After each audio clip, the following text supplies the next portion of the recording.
আমায় প্রশ্ন করে নীল ধ্রুব তারা, আর কত কাল মোরা খাবো পুটু মারা।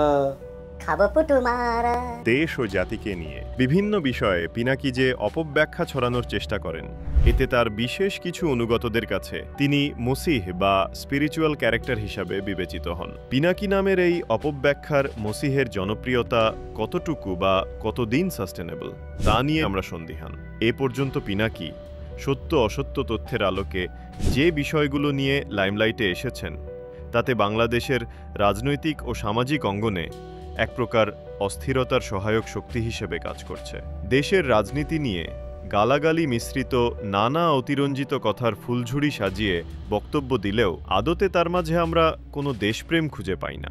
দেশপ্রেমিকরা নিজ দেশের মাটির গন্ধ পাওয়ার জন্য, নিজ ভূমিতে আগমনের জন্য মরিয়া হয়ে ওঠে, অথচ তিনি কোথায়? গায়ে ফরাসি পারফিউমের সুবাস মেখে তিনি বাংলাদেশের সমাজনীতি ও রাজনীতি নিয়ে যে নোংরা ও ব্যঙ্গাত্মক মন্তব্য করেন, তাতে পিনাকি কি বাংলাদেশের আপামর জনসাধারণকে রাজনীতি সচেতন বানানোর ঠিকাদারি নিয়েছেন?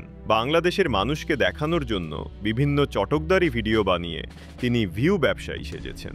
এই হলো পিনাকির মতো আইডেন্টিটি ক্রাইসিসে ভোগা মানুষদের আসল পরিচয়।